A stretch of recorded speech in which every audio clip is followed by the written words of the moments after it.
Sego, bonsoir, and good evening, and welcome to the May 9th council meeting. We have a moment of personal reflection.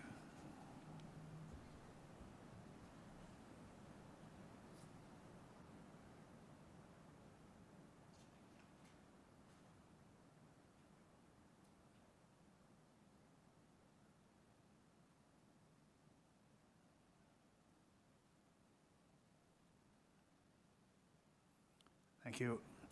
Please stand as Sid Gardner gives us the national anthem. Thank you.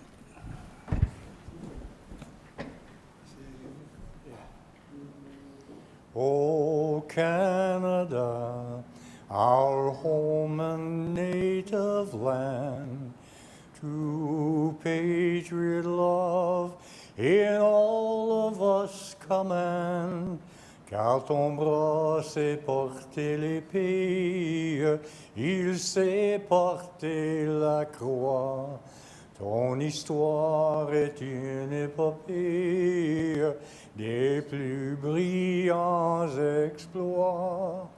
God keep our land glorious and free.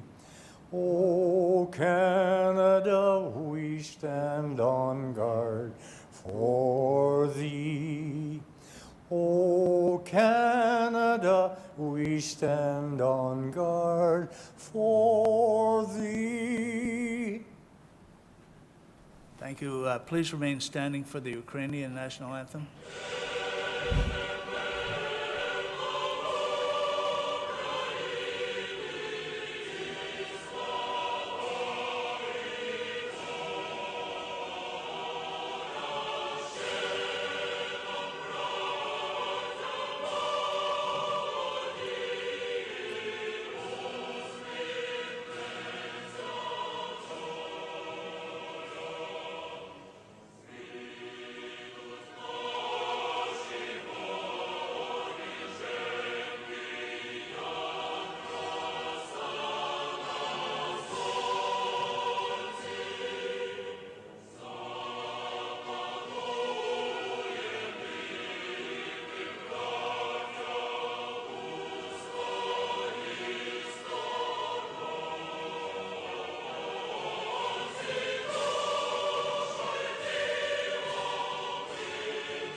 The acting mayor for this month is Councillor Maurice DePel. We acknowledge that we are gathering on the traditional territory of the Mohawk people of Akwesasne. Roll call, Madam Clerk. Mayor Glenn Grant. Present. Councillors Claude McIntosh. Present. Dennis Carr. Sid Gardner. Ici. Dean Hollingsworth. Present.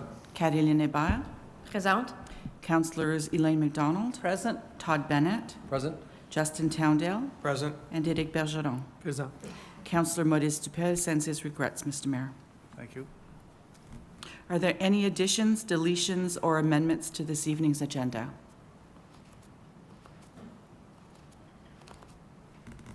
Hearing none, we are looking for an adoption of the agenda presented to you. Councillor McIntosh, Councillor Bergeron, all in favor? Carried. Thank you. Are there any disclosures of interest? Hearing none, we're looking for a motion to go into the Committee of the Whole.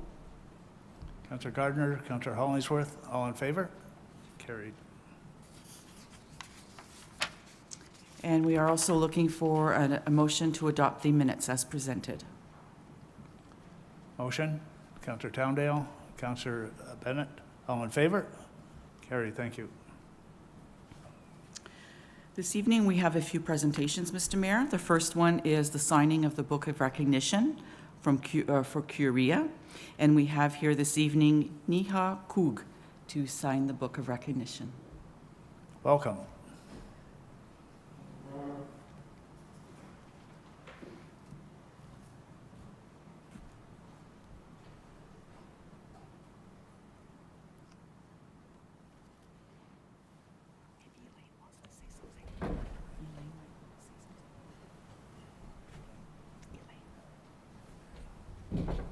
Thank you. Councillor McDonald.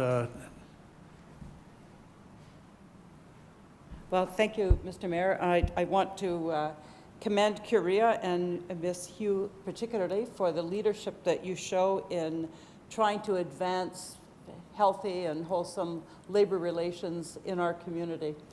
We note the work you do and we appreciate it. Thank you very much.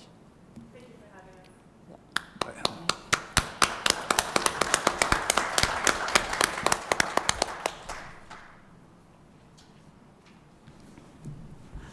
I'm sorry, I meant racial relations, not labor relations, although we're always happy to have good labor relations too. Thank you. Our second presentation is the 2022 Annual Housing and Homelessness Plan Update. And we have Lisa Smith, the Manager of Housing Services, and Melissa Morgan, the Administrator of Human Services, to make that presentation. Good evening, Mayor Grant and Council, and thank you for the opportunity to present our 2022 Annual Housing Report to you this evening. The last 2 years have been very unique and have presented many challenges for everyone. This is very evident in an already precarious housing market, which you'll see throughout our presentation this evening. In terms of this report, normally we would just provide you with an update with respect to the recommendations in our 5-year housing plan. However, given the current housing market, we did feel it was important to combine a number of housing-related and market stats and how they are currently impacting the recommendations we have. The 5-year housing plan was a result of ministry requirements that really followed from a 10-year housing plan in 2014, and in 2019 we were required to update that. So the current plan has been in effect since 2019.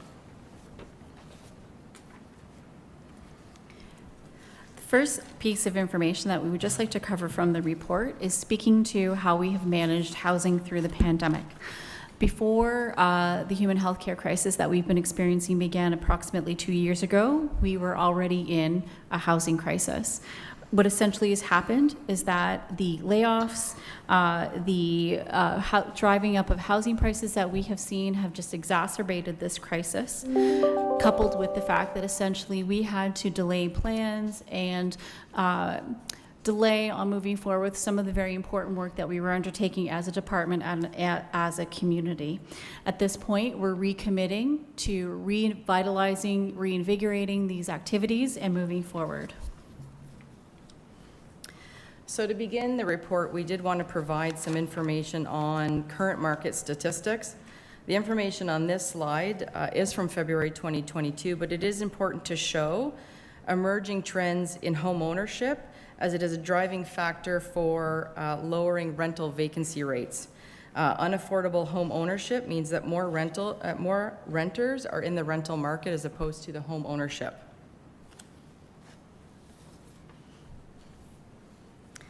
There are many articles that have been written over the last couple of years related to housing affordability and the housing crisis in Canada.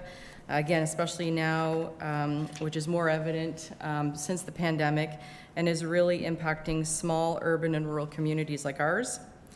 On this slide, we really wanted to bring your attention to the chart on the lower left, which shows a disparaging difference in the increase of average house prices versus average income growth over the last 10 years.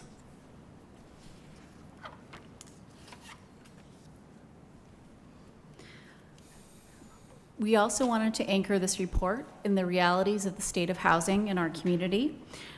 This information that we're presenting here, you'll notice that there are no statistics available on the United Counties as well as the City of Cornwall. What essentially happens is the CMHC, or Canada Mortgage and Housing Corporation, analyzes this data by CMA, or Census Metropolitan Area, and for our region they use the City of Cornwall as the area that they track and analyze the 2016 census data from.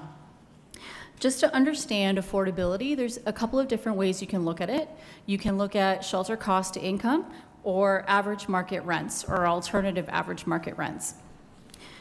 When you look at an average market rent, essentially what that does is it scans the private market and says, on average, this is what someone can expect to pay in this community for this size of bedroom or apartment unit. We have even found ourselves that the current Canada Mortgage and Housing Corporation AMRs are too low and have actually applied for business case studies with the Ministry of Municipal Affairs and Housing to actually secure what are called alternative average market rents. So this is something that we do a study on to land on numbers that we feel are more reflective of our community. The other measure that can be used is shelter cost to income, which is core housing need. Core housing need basically implies that a household is spending in excess of 30% of its total household income on housing needs. That includes utilities, rent, basically what is needed to gauge the cost of running a household. Essentially, it is deemed that core housing need or shelter to income ratios are a better understanding of affordability in our community. I won't cover off the detail on the slide, but you can see for yourself what this is saying in terms of what renters and homeowners in our community are experiencing. So the next question is, how available is housing in our community? So these stats that you're seeing here talk about vacancy rates. Essentially, the historical Canadian vacancy rate is around 3.2%. So that means within a community that roughly of its total housing stock, 3.2% is currently open and available for rental or purchase. In our community of Cornwall and SDNG, we're sitting somewhere between a 2.6 to 2.8% vacancy rate. So you can see that is lower than the Canadian historical average.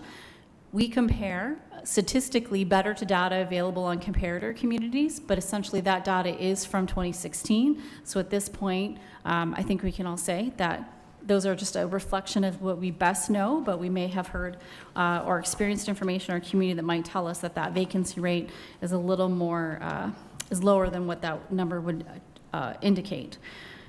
Also, we have about 500 households currently sitting on our centralized waiting list, and those are individuals waiting for rent geared to income or affordable housing in our community. And just, I think this is a really important piece of information that on average, a single adult waits about 4.3 years for a rent geared to income or affordable unit in our community. So when we look at community housing across Canada, and again, what we're seeing from data that we looked at in Ontario from about 2011 to 2018 is that we are seeing, again, a trend across our province in terms of what's happening in terms of access to housing and how available it is and how affordable it is. Essentially, what we're seeing is that it's difficult for provincial and federal investment to keep pace with the need of housing, the need for community housing within our community. We're also coupled with the fact that our stock often is Ontario Housing Corporation stock that was built in the 50s and 60s, so it's aging, and we're having to look at how we maintain that stock as a province and a community. And the last piece of information just relates to, I think we all can agree that housing is a health issue as well, and what we directly see in information is that individuals do better financially, economically, and in terms of their own social determinants when they're housed. In early 2022, Council heard a presentation on our recent enumeration results, so we've also included a summary in here. From this list, the Ministry is requiring us to create a by names list, which is real-time information on individuals who would like to be part of this list, and provides up-to-date information on their current housing situation and if they are still in a homeless situation. for us to be able to address their needs in terms of a more expeditious type of housing when it becomes available. We work collaboratively with community partners on this by name list. The by name list is our intent is to not have anybody on the by names list, but certainly the by names list can grow based on referrals from other community agencies. This was a very poignant slide that we thought we would include as well. Although this has been funding that we've received over the last 2 years during COVID, it's an extremely important slide because it does show additional commitment by the Ministry of Municipal Affairs and Housing to support efforts during COVID. In total, the Social Services Relief Fund that we've received locally for Cornwall and SD&G is over $15 million. With that, we were able to help more than 75 organizations support their efforts in assisting individuals either with housing-related options or additional supports while they were managing through COVID and perhaps had to remain in their houses. More than 175,000 households were assisted through social service relief funds. We have created more than 125 affordable units, which are 125 of those are currently being developed, approximately 40 of which will be geared to income or below market rent. So one of the ways that the Cornwall and SD&G Human Services Department has been responding is to develop a community housing revitalization plan. And that plan conducted a housing needs assessment and showed that over a 10-year period from 2021 to 2031, that approximately 740 units were required in our area. This is one of the projects that we had to temporarily delay the movement on due to the pandemic, but now that it looks like hopefully the pandemic is shifting, we can begin to recommit to this plan and start to move forward with the recommendations found within that. And one of the ways we're doing this is our current build that's happening at 9th and McConnell. So this building is proof of our commitment of moving forward with our revitalization plan as a department, a community, and a municipality. This build is going to add 77 units of housing to our community and is an example of our department's innovative approach to looking at housing, as this housing will feature a mix of market, and by market we mean attainable market level rents, affordable units, and rent geared to income units. This mix of housing is good for our residents and our community and is a standard of practice we can move forward with. So for our housing and homelessness plan update, the housing and homelessness plan really was designed as a community plan which addresses the needs and identifies housing gaps and additionally sets out action plans for addressing those identified gaps on a prioritized basis, all while focusing on better housing outcomes for our community. In addition to our original vision, which you'll see on the left-hand side, the new updated 5-year plan also provides additional vision statements that help guide future strategies and actions for our department. So our updated plan, which is called Vision 2025, encompassed 4 new community visions that were created with objectives and additional strategies, and each vision will be reviewed in the upcoming slides. So in the forthcoming data, what you will see is the format we presented is to discuss or present the community vision, show the strategies contained within each vision, and then the tactics that the plan originally identified to be able to achieve that vision and those strategies.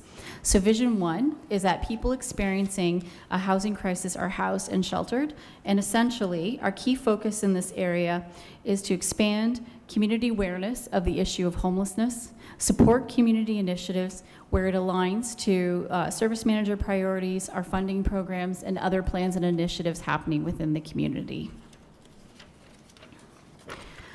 This slide, which again you'll see as Melissa discusses the community vision that she will highlight, is essentially key highlights and achievements we've had since we last updated our plan results. Basically, our key strategies and achievements have been supporting collaborative approaches. This includes the merger of Cornwall and Area Housing Corporation into the City of Cornwall to allow for better coordinations of services for tenants and our approaches to housing. It includes our support of the Vibrant Communities Initiative and our participation in the planning and working groups. And again, moving forward with the housing collaborative that's discussed on the Strategy 1 updates. Community Vision 2, it's people who are currently housed but at risk of becoming homeless remain housed. There are 4 identified strategies within this vision. They are primarily geared to housing loss prevention and improving stability by enhancing housing stability by enhancing employment opportunities. One of the biggest initiatives we've had to support this has been the ongoing support of the Ministry of Municipal Affairs with our Community Homelessness Prevention Initiative. It's funded 100% by the ministry. And from April of 2021 until April of this year, we've been able to help 1,590 households through this program with various housing loss prevention initiatives or funds for rental eviction, prevention of rental eviction or utility disconnections. In April 2022, the ministry announced changes to this program. It will now be called the Housing Prevention Program. It was formerly known as the CHIPPY program. We're still being funded 100% by the Ministry of Municipal Affairs and Housing and have been provided with an annual allocation that will continue to support these initiatives to help individuals remain housed. One of the other big initiatives that we've undertaken is Circles program. The City of Cornwall is the local distributor, I guess, or the overseer of the Circles program in this area. And so we're just about to launch that program. Basically, that is a peer-to-peer mentoring program that also assists with life stabilization for individuals who are experiencing many factors of within their life, from poverty to housing and homelessness. Community Vision 3, sustainable existing housing stock, or suitable, existing housing stock is maintained. This vision focuses on sustaining our existing community housing stock, revitalizing existing stock, and working with the private sector to encourage affordable unit development and rental retention in our community. In terms of achievements, we're currently in the process of developing 125 affordable housing units for our community. We assisted 55 households in 2021, and that's assisting them through eviction prevention measures and programs that we have within the housing program area of our Human Services Department. And we continue to meet regularly with housing providers to work collaboratively with them. So that's also an important factor of our relationship in the community is beyond just the housing stock that was once owned by Cornwall and Area Housing Corporation. We work with many not-for-profit housing providers across City of Cornwall and SD&G. Community Vision 4, the supply of appropriate housing is enhanced. There were 4 identified strategies within this vision. It's largely geared to increasing the supply of affordable housing options and working collaboratively with community partners towards this common goal. It is important to note that the 5-year plan is exactly that. It's a 5-year plan, and so what we're capturing here is just the efforts that we've undertaken or the updates in the last year, some of which had to shift during COVID, but certainly not all of these strategies have been addressed to date because they've been prioritized over a 5-year lifespan of this plan. In terms of the updates for Community Vision 4, certainly we continue to follow the recommendations that have been outlined in our Housing Revitalization Plan, which was approved by Council in December of 2020. We are in the process of developing a collaborative, which is going to essentially bring together a number of individuals representing the various counties, professionals from across the counties in terms of planning, economic development, zoning, housing as an example, nonprofit sector, and this collaborative is going to look at the various housing plans and collaborating on how we can globally across the region achieve all of the recommendations that are common across those housing plans. In addition, we're also in the planning stages of a joint housing summit of the Eastern Ontario Wardens Caucus.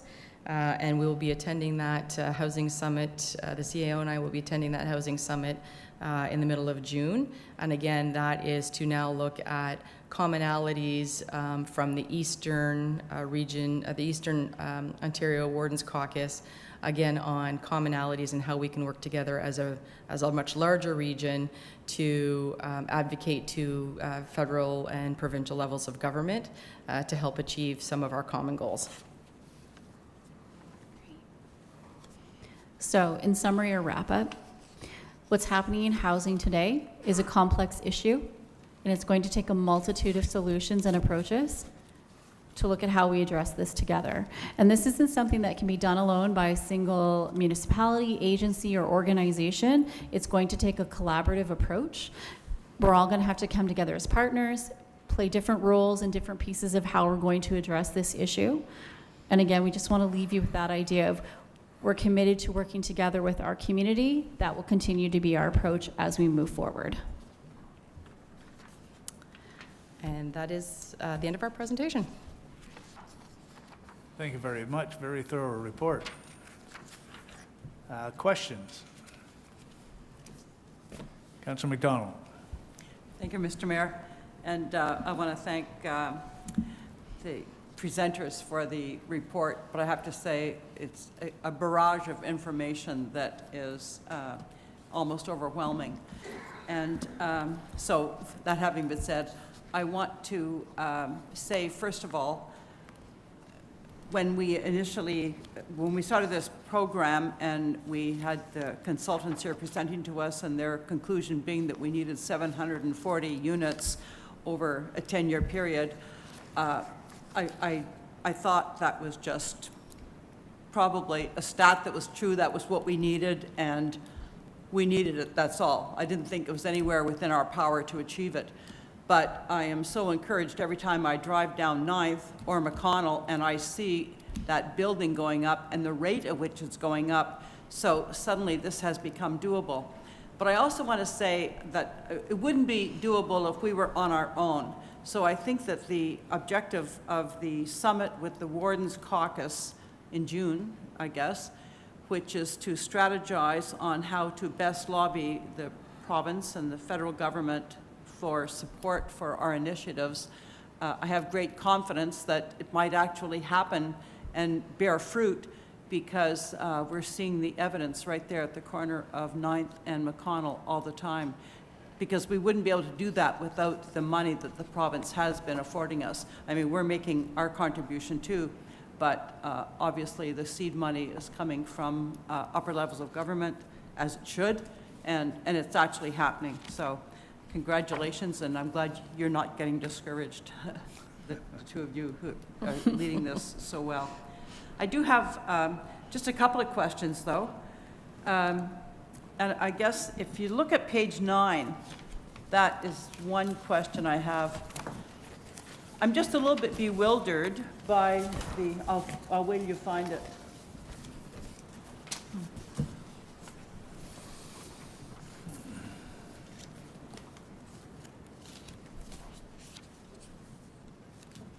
Yes, the three arrows. Obviously, our needs have grown and the wait list has grown, but I don't understand the households receiving housing support have declined by 4%. Is that declined in relation to the needs, which are obviously greater, or are those actual declines, that there is less supported housing on offer across Ontario right now than there was previously? I guess that's just a yes or no question, but that's what I'm looking for. Through you, Mr. Mayor. It's a culmination of a few things. It actually somewhat reflects, the levels of funding that go into housing, so community housing, affordable, things of that nature. It also probably reflects to just how much subsidy and money coming from the different levels of government is available. And despite, exactly what you're talking about, Councillor McDonald, with the seed investment, there's still overall a decline in the funding support for housing. Okay, that's what I was afraid it meant, and that is it's very sad, bad, and I'm glad you're working against it. And hopefully the Warden's Caucus Summit will be an effective vehicle for trying to turn that stat around. And you're talking about 5-year plans and 10-year plans. I'm a little bit confused about that. What are the differences there? The 10-year plan is the overall thing, and where does the 5-year mark come in? So through you, Mr. Mayor. So initially, the Ministry of Municipal Affairs and Housing, through the Housing Services Act, mandated that all service managers would develop a 10-year housing plan, and that was in 2014. The Housing Services Act also indicates that it's mandatory at the 5-year mark to update that plan. And we chose, because of the vast change in housing in that first 5 years, we chose to do a more cover-to-cover review. And so we developed not a new plan, but a revised plan that created additional visions and strategies to carry us forward for the next 5 years. Certainly that was developed in 2019, and we have yet to hear from the ministry on whether we will need to do another 10 or 5-year plan in 2024. We've had to shift our priorities, as I mentioned earlier, just because of COVID. And so whether this is mandated or not by the province, we will certainly continue to draft long-term plans. Part of the housing revitalization plan that was a recommendation of our 5-year housing plan also talks about 5 and 10-year terms. The first 5 years being what we should be bringing in as housing units, and then in the second 5 years, what we should be bringing in. So we continue to rely on that report as well as we move forward, but no doubt both of those plans will need to be updated in the coming years based on the last 2 years that we've been experiencing worldwide. Good. And I'm sure that necessity on your part to have a bifocal vision, 5 years and 10 years, is a complicating factor, but you are managing it very well. Thank you for all you do. Any other questions? Councillor Gardner. First of all, the report was awesome. Did a good job on that. I thought about, as I was reading it, about the 125 units being built, about 9th Street, which I've gone by oftentimes, and it's really coming fast, and the 401. At the end of the day, on page 19, I read something that said stabilization and eviction prevention. And right away, my mind went to Cumberland Apartments. It's not to be negative because there's a very positive report. But when you build 125 homes or places for people to live, and you take away 100 somewhere else, 100 families being evicted, I got a big problem with that. And my problem is with the province not changing the rules so that these guys like Bedford Estates can't come into a community and raise prices for the people, the residents that are living there. As far as the report is concerned, and Mr. Mayor, I was happy to see it, and it's been a long time in coming, so thank you very much for that. Any other questions? I have a comment. I listened to all the platforms of the current provincial candidates, and affordable housing seems to be on all their platforms. So hopefully, whoever gets in, they'll fulfill those obligations, and maybe it will help you with your plan. So, thank you very much. Very comprehensive report. Thank you. Thank you. Thank you. Madam Clerk.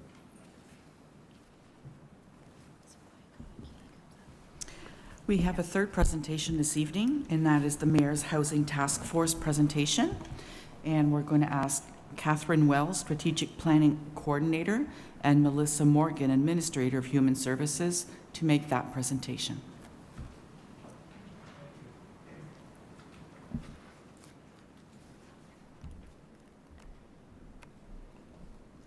It's not, there we go.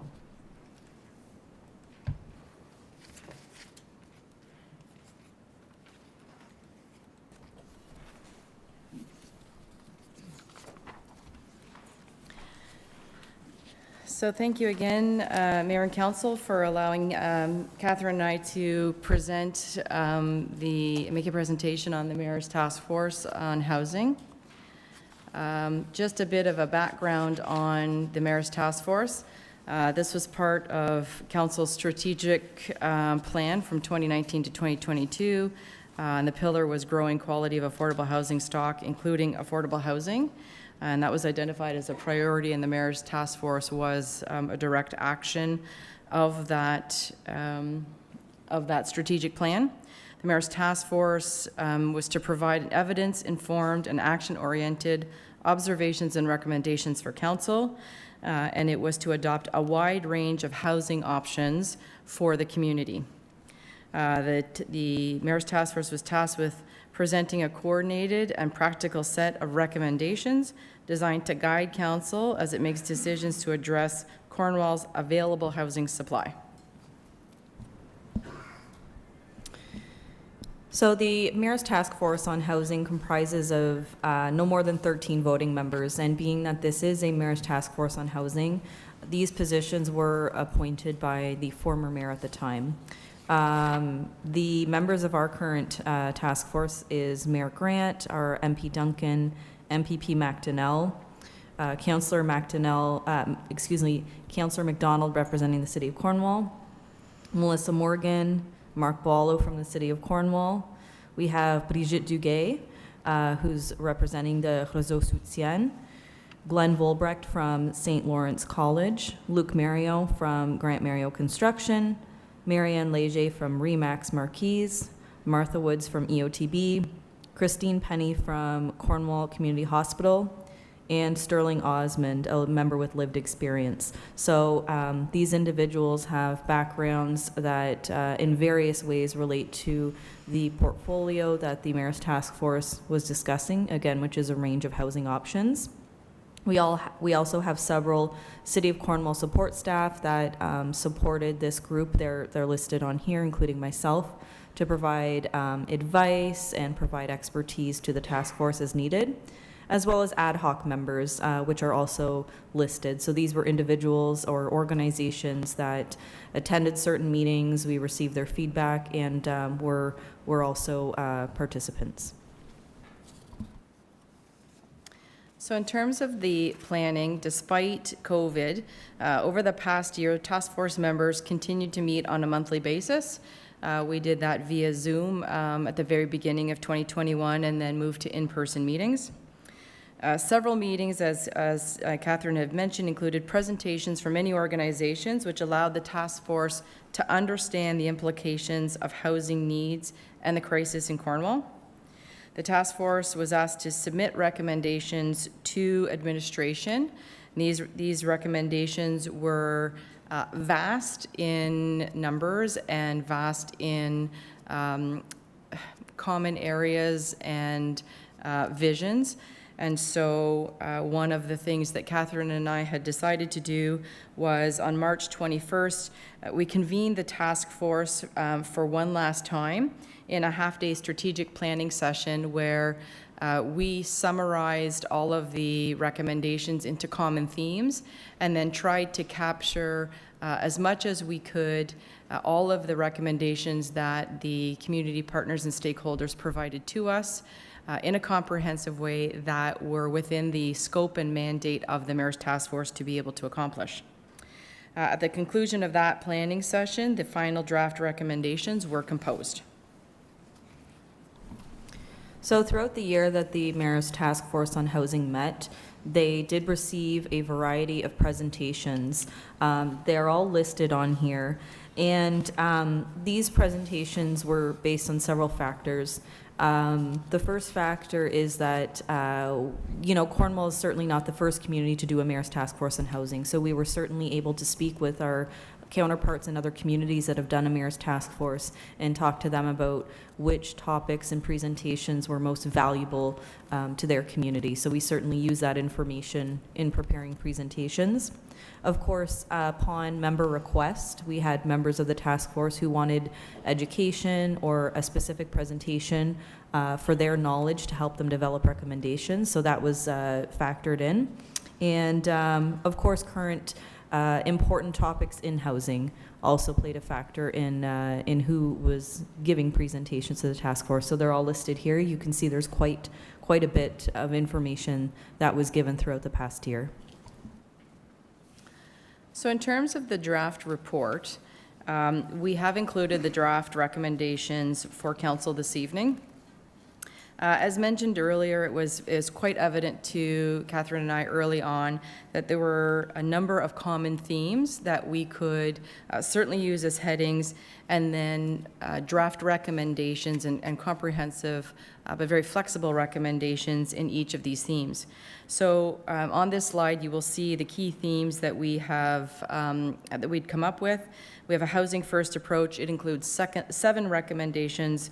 Parking, which includes 4 recommendations, secondary dwelling units, which includes 2 recommendations, non-residential conversion, which includes 2 recommendations, community builds, which includes 7 recommendations, funding, which includes 3 recommendations, and additional recommendations that didn't fit into a particular category, and these include 5 recommendations.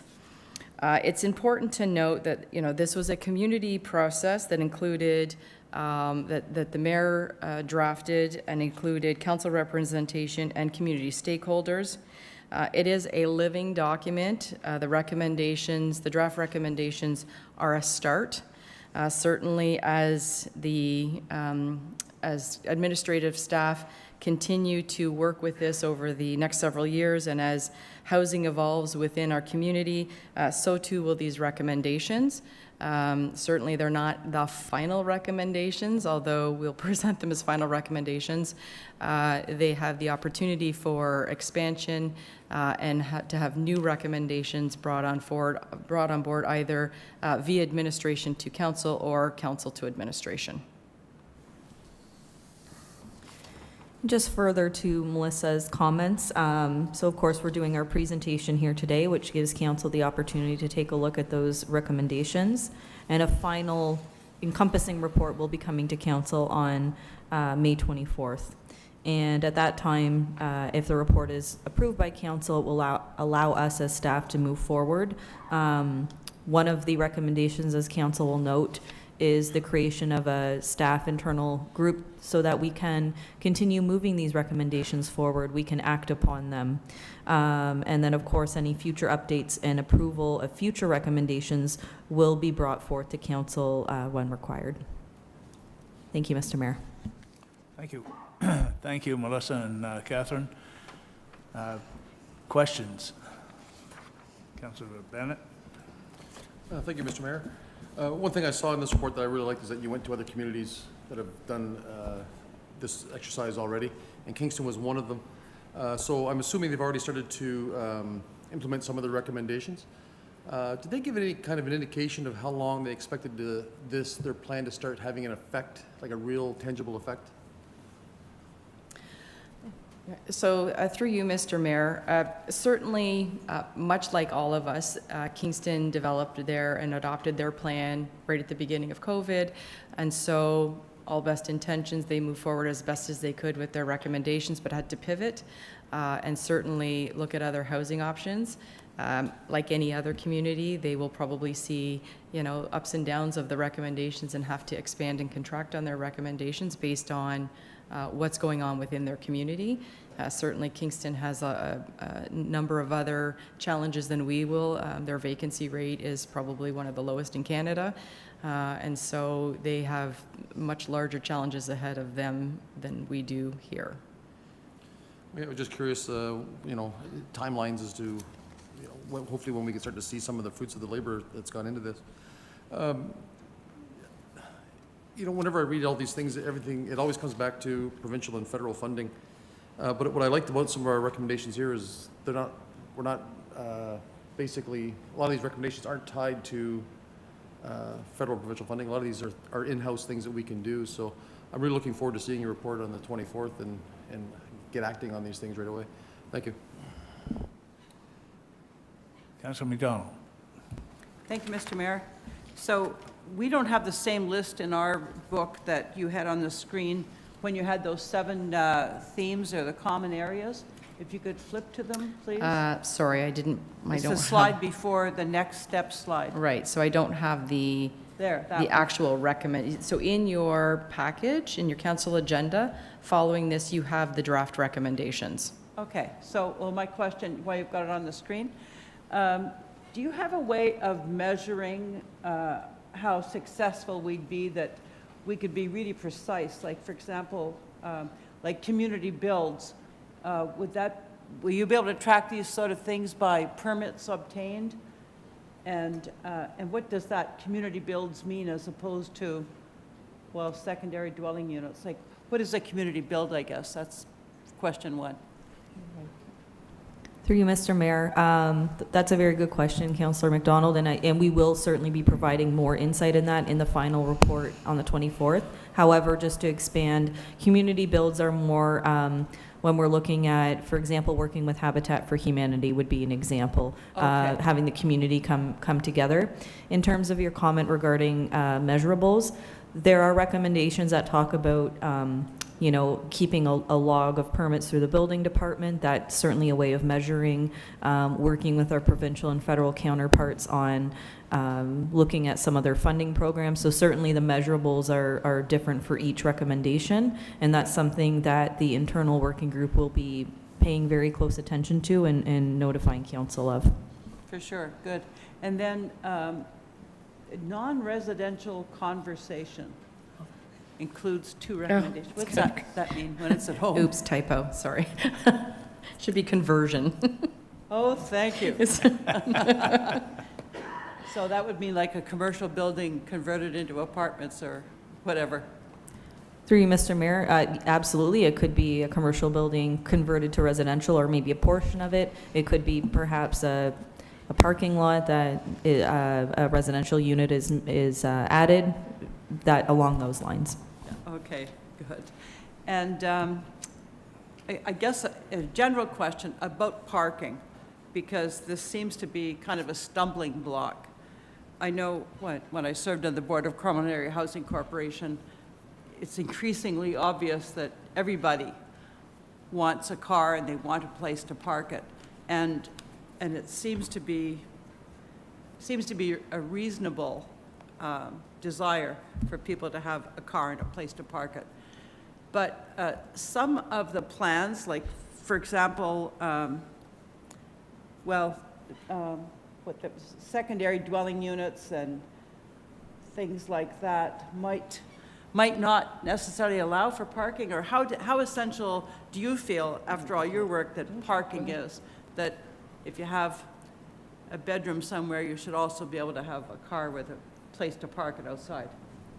Through you, Mr. Mayor, I think one of the beauties of the Mayor's Task Force on Housing is that we had a lot of different members to speak on some of those comments. So for example, if we're looking at housing for students, just specifically students, some students don't have a need for a vehicle and they're really reliant on transit, whereas certainly other members of our community have their own vehicles, and parking's a big concern. So what we did try to do with these recommendations, as Melissa mentioned before, was to try and take all of the comments together and put them into one document. So certainly it has to be looked at to an extent on a case-by-case basis. The parking recommendations do have a strong reliance on emphasizing our public transportation in Cornwall, which is something we're very proud of. So I think it's more robust than just specifically like a parking stall. I'm not sure if you want to add anything, Melissa.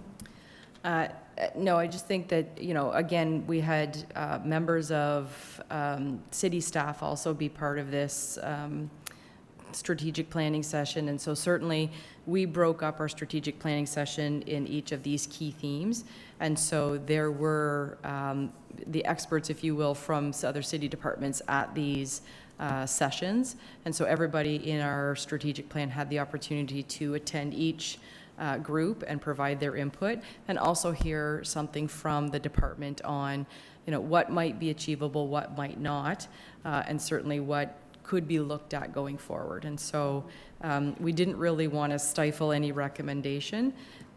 Certainly it is something for then administrative staff to then carry forward and look at holistically as we move forward following the adoption of the recommendations. Okay.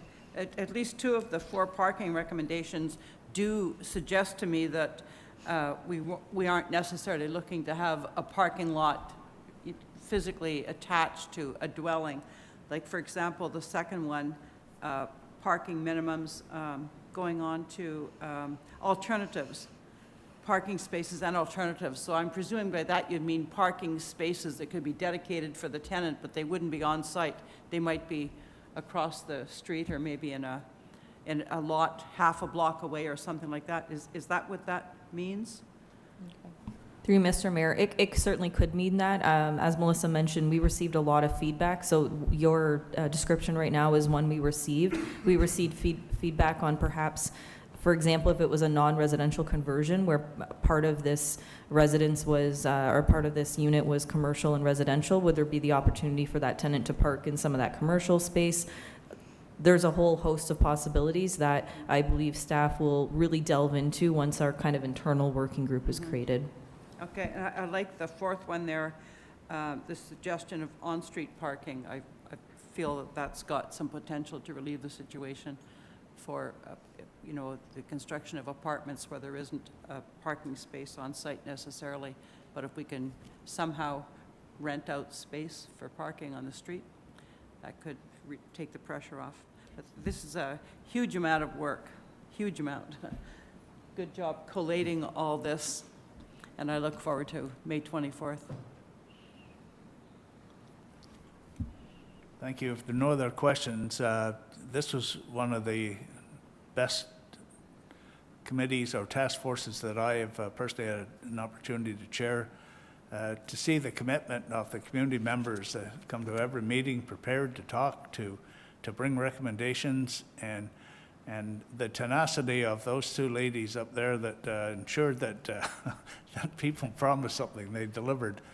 So thank you very much. You did a wonderful job. And besides that, there's, from the result of this task force, there are a couple of community groups that have come together to look at some of the housing issues, the homeless issues, and they're initiating their own action plans in conjunction with this, with our group. So I think this task force was deemed a success, and you'll see that with the recommendations at the next meeting.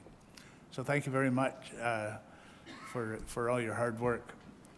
Could we have a motion to receive the presentations? Councillor Bennett, Councillor Towndale, all in favor?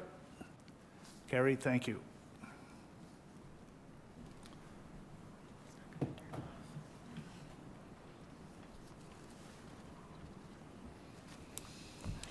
Consent reports. The first one is a request to allow hold removals with a recommendation that council allows zoning bylaw amendment applications to remove holding zones. Annual report from Integrity Commissioner with a recommendation that council receive this report. And a proclamation with a recommendation that council proclaim the week of May 22nd to May 28th, 2022 as Paramedic Services Week in the City of Cornwall. Motion? Councillor Bennett, Councillor Gardner, all in favor? Carried, thank you.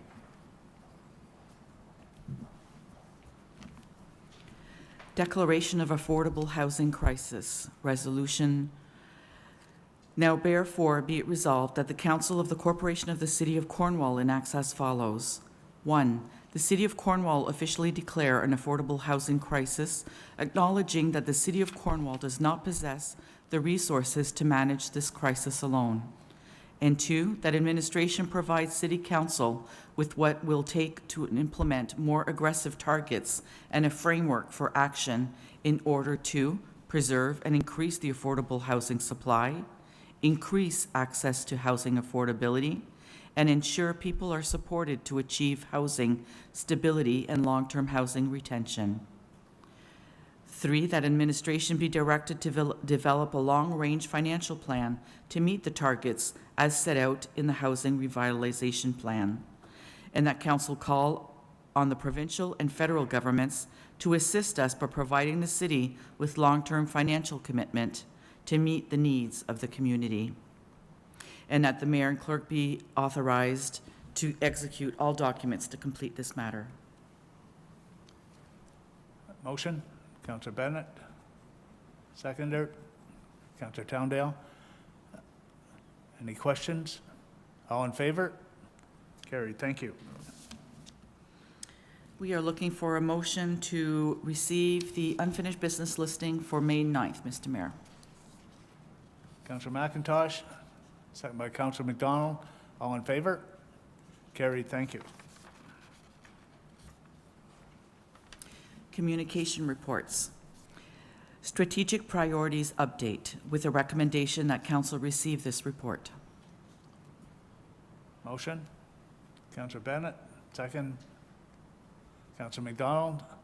Any questions? All in favor? Carried. Thank you. 2022 Annual Housing and Homelessness Plan update with the recommendation that council receive this report. Motion, Councillor Gardner, Councillor Ebert. All in favor? Carried. Thank you. New business motions, we have one, Mr. Mayor, medical scholarship policy. Now therefore be it resolved that council request administration to prepare a report on the feasibility of striking a task force to review the current medical scholarship policy and bring recommendations to council for an updated policy. Councillor Towndale. Councillor Bergeron. Councillor Towndale. Thank you, Mr. Mayor. Through you. So the idea behind this, my understanding is our administration has started to look at this on their own without this, this motion. However, I brought this separately, predominantly due to speaking with an individual who had applied for our scholarship program but wasn't eligible because he attended school outside Canada. He was originally from this area. He still is. And as a result, you could say he fell through the cracks in some sense. He didn't meet the criteria exactly.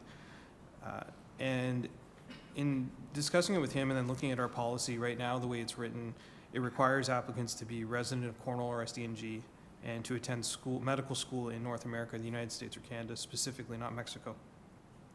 So in some senses, it limits applicants. And I understand this policy has been in place for some time. I don't know when it was first established, but we're talking decades at this point, I believe. And at the time, that made sense. Now, when we talk about shortage of doctors in the area, and we talk about, you know, qualifications, just because someone studied medicine outside the country doesn't mean they're any less qualified to be a doctor than someone who studied within the country. I think we were limiting ourselves to some, we are currently limiting ourselves to some extent in attracting doctors. And I think it's time to review this to see if it makes sense to expand our criteria where we look at whether someone has passed the Canadian boards, the medical boards, to become eligible to practice medicine in Canada. Because the requirement now is that you pass your Canadian medical boards. And it doesn't matter where you studied medicine before that, as long as you have that, you're good to practice medicine anywhere in the country. And I think that should be the criteria that matters the most. In addition, we talk about trying to attract new residents. I think in that vein too, potentially, when we're looking specifically at residents from our area, there may be other individuals who want to go to medical school and who want to become family practitioners in our area, but because they didn't grow up in our area or they didn't live here for a period of time, they're not eligible either. So I think, you know, the priority should be attracting new doctors, family doctors. Shouldn't matter where they grew up, where they learned their trade. What matters is they should be qualified to practice medicine in Canada, and that's the way I see it here. I will say that in discussion with at least one of my colleagues, I worded the motion to have a task force, but I think what I really meant was an ad hoc committee My intent was to have a group selected from council with some administration present who would still consult with the public in terms of local doctors, the hospital, and other interested parties to give feedback on potentially striking a new policy.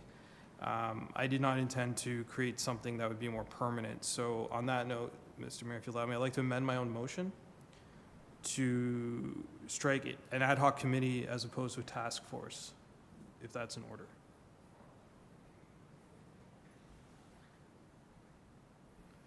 The seconder agrees with that amendment. Thank you. Councillor Gardner, Councillor Hollingsworth. I guess when I ran the operation for two companies, MCA Records and Capital Records, I always looked for duplication.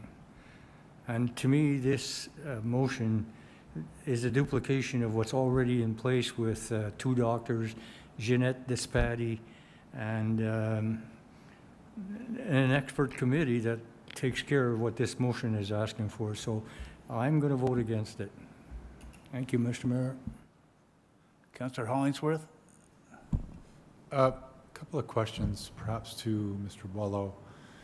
Do you remember, Mr. Boileau, when this kind of program was started? Because I know it's been around for a while for sure. Yeah, through you, Mr. Mayor, I believe it would have been 2006. Okay.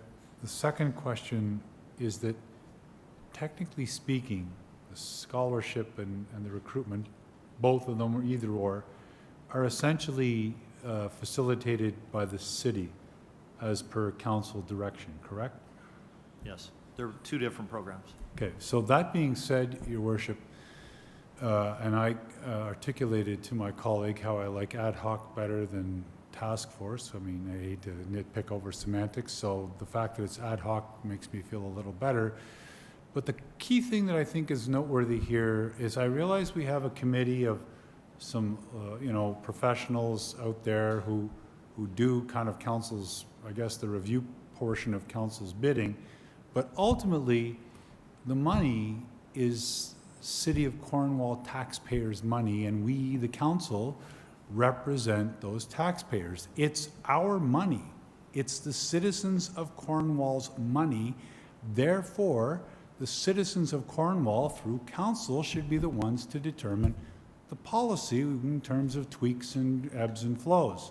So while my colleague, Councillor Gardner, expresses duplication, because we're the ones who ultimately pay the bill, council through the city, we're the ones, in my humble estimation, should be the ones to decide how we're going to disperse that money, good, bad, or indifferent. And therefore, I will support this motion as it's written, as an ad hoc committee. Thank you, Your Worship. Councillor Hebert, then Councillor McDonald. Thank you, Mr. Mayor. I will absolutely support this motion. I think it's time we review the policy. I know that we are approaching crisis level issues here with folks in our community who are lacking a family doctor. It goes beyond that. It goes specialists and just medical professionals overall. We're seeing through the pandemic it getting even worse. A lot of folks are taking an early retirement, and there are going to be thousands of folks without more than are already without family doctors now in the very near future. So I certainly support reviewing this. I'd also even go as far as hoping that this ad hoc committee even considers looking at nurse practitioners as a solution to fill some of these gaps, as we have some great examples in our community already of folks being served by nurse practitioners, and considering going beyond our boundaries when it comes to providing these scholarships or the establishment funds for a practice here. I think at this point, we of course want to support local folks looking to get their education and come back to practice here, but I think someone from the area who is without a doctor, I don't think they care so much if they were raised here or not. So I think it's time we start looking at this policy, loosening up the rules a little bit, even if it's temporary while we are in this crisis period, as we do have the funds and the ability to support folks in this capacity. So I will vote in favor. Councillor McDonald. Thank you, Mr. Mayor.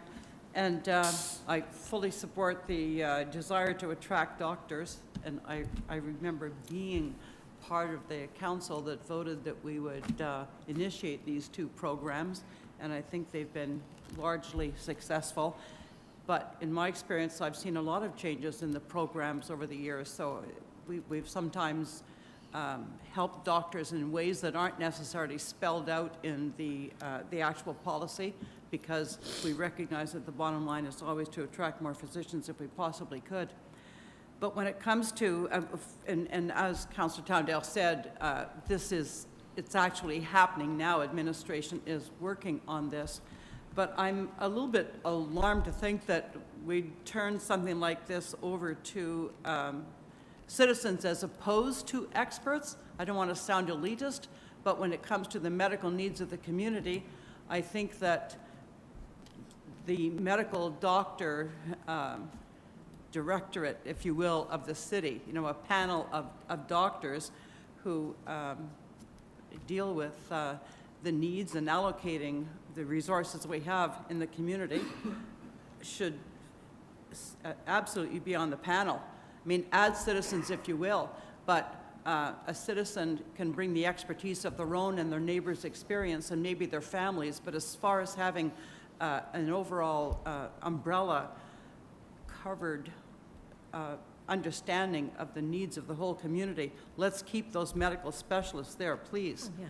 And I think if we go ahead and revise our program, let's stop calling it a scholarship if we're going to give it to people who've already graduated. Like maybe we'll give more money in the purse that supports medical attraction rather than actual scholarship.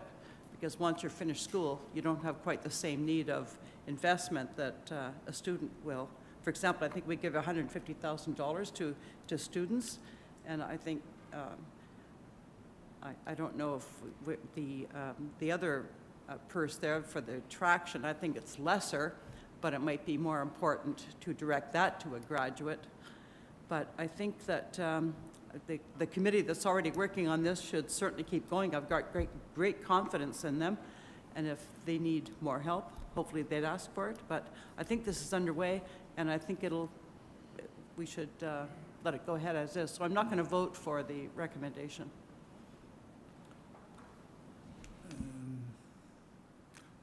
Councillor Bergeron. Thank you, Mr. Mayor. I seconded this motion, and gladly did I further second what Councillor Hollingsworth stated about, you know, this is our policy. This is our money. We get to decide how it's spent. And so I'm a bit confused why this would be happening already prior to it being a motion. So I think it's necessary that we pass this as a motion. That simple. Thank you. Councillor McIntosh. Yeah, I think we're talking apples and oranges here. We still have the scholarship program, and we're talking about bringing doctors who already can come in and set up a practice. I think I used the analogy that it's like building a hockey team. You can use the draft, or you can bring in an experienced player who is ready to go. I think both programs could work in parallel. We still need the scholarship program for young medical students who come from this area. I would guess that only 10% of the doctors in Cornwall are really from Cornwall, if that. So there's a lot of doctors coming to Cornwall. I think if a doctor, and especially in this case that we're talking about, this particular doctor is going to set up a practice here, or could set up a practice here, spending $150,000 or $50,000 to attract them is a really good investment, considering the shortage of family doctors in this town. And my understanding is this particular doctor already has been asked to take over a practice of a current doctor who is thinking of retiring. So it really, if he didn't come in and this other doctor retires, there's going to be another 1,000 patients out there without a doctor. So I think when it comes to the committee, I think when I heard the word task force, I got very nervous because I'm thinking of just optics. I think a committee, now that hearing some of the pros and cons of it, we can set up a committee and we can still keep our scholarship committee who are the experts, and we'll go and talk to young medical students. And then this other committee could set the ground rules for possibly of attracting doctors who already have a degree and are ready to go. I think there's an opportunity maybe for even a clinic. Somebody mentioned nurse practitioners. I really believe that this is really going to enhance the medical needs of our community. We already have a number of nurse practitioners working with doctors in one case in a clinic environment. And I think we should look to our neighbors, both east and west.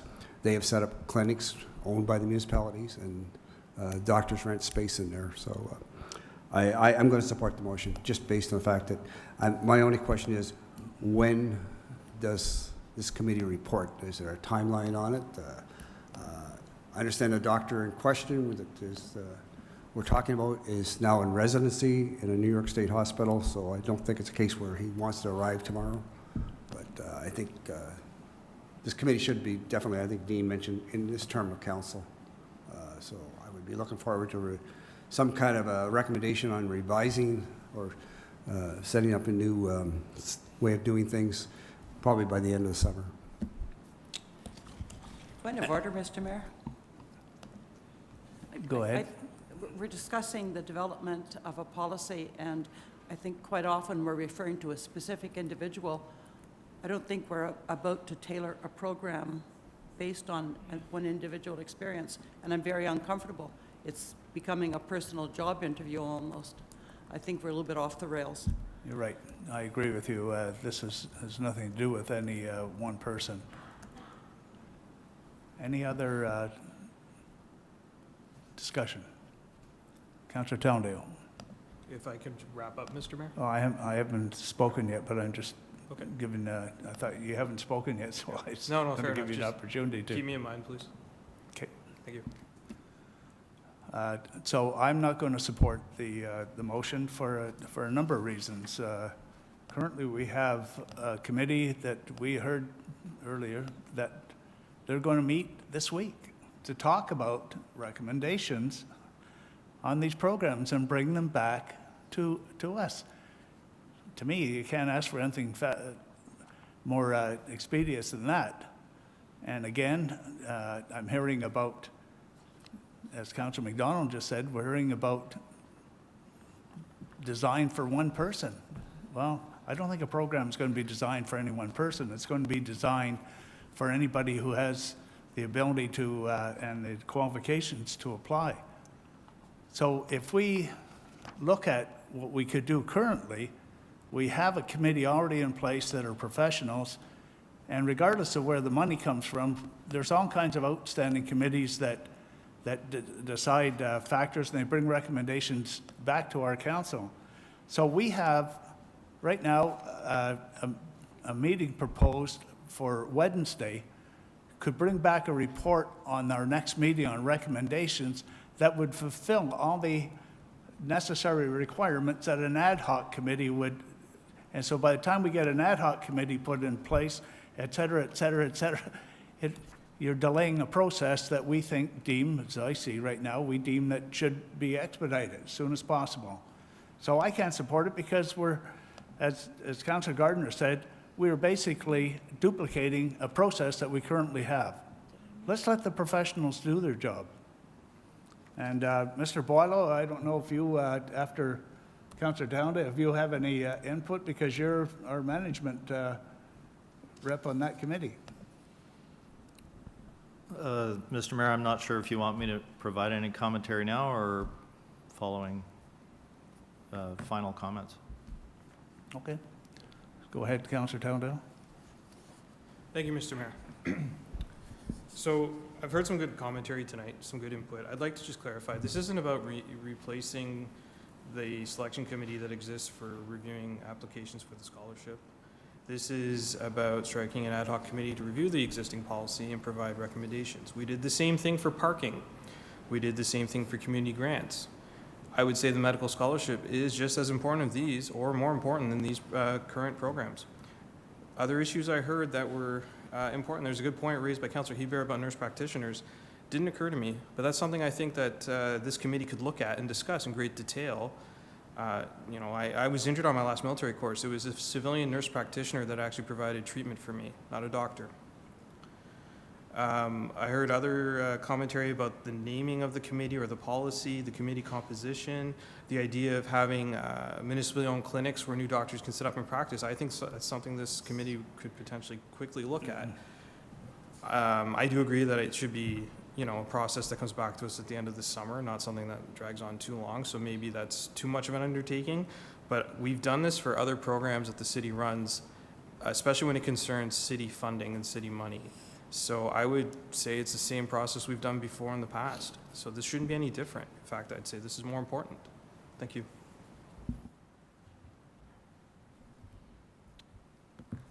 Mark? Yeah. I guess I just wanted to point out that the committee, I think, you know, in the past we've had Dr. Cox in the community who has really spent a lot of time to help us out with medical recruitment. Since that time, we now have a committee that is made up of Dr. Menon, Dr. Reddock, the CAO of the hospital, and myself. It is our intention on Wednesday to further discuss these programs, to try and figure out whether we should stay the course with what we have, or, as we have actually discussed a number of times, whether we would want to have something slightly different. And I do think that it is time to introduce some new factors and qualification requirements. So I do think we have a very qualified committee. However, if council wishes to augment that committee with perhaps councillors, certainly that, of course, is council's prerogative. I will say too that the recruitment efforts that happen, and so oftentimes with the medical recruitment exercise, we're looking to try to fill certain special needs in the community, whether it be psychiatry or pediatrics or certain needs that are, and we rely heavily on the medical professionals in this community to tell us what the needs are. Oftentimes as well, the CEO of the hospital, and so on, the chief of staff. So we get a lot of that information directly from them. So both the medical scholarship program and the medical recruitment program come with the assistance of the professionals in the community. However, if council wishes to augment that with council representation or otherwise, we'd be happy to do that. Councillor Carr. Thank you, Worship. Been very informative listening to the many presentations, but I think at this stage, because we have almost within our grasp a recommendation from the committee that sits right now, I would move that we defer this whole matter until after that meeting takes place on Wednesday and reports back to council. Is there a seconder for that deferral?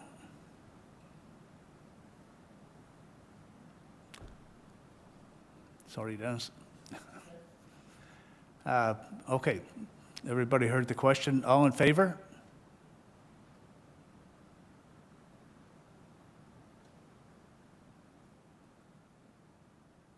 Did you get? Against?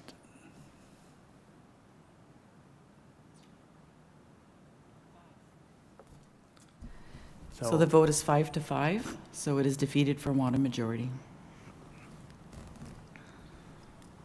Thank you very much for your input.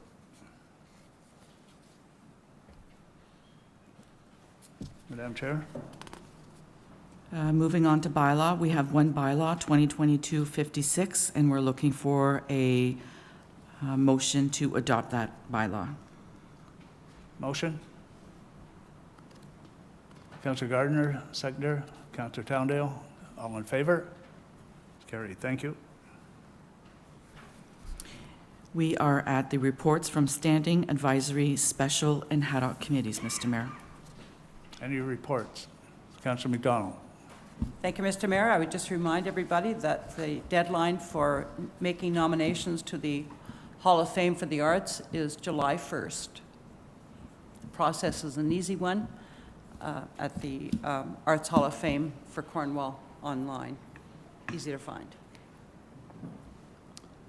Good. Any other reports? Councillor Gardner.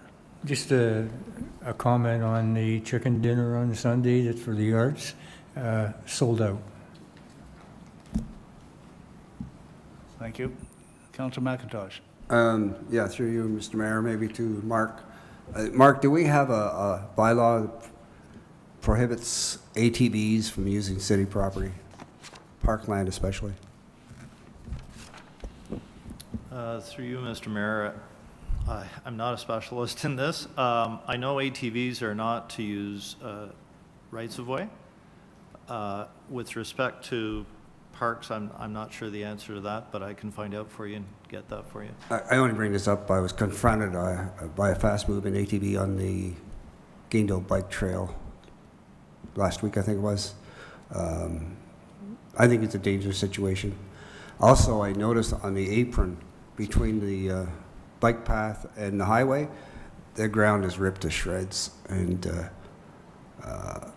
just even we posted some signs warning people to stay off there, but it's becoming a bigger problem in the last couple of years. Seems to be a lot more ATVs, and you know, that property can never.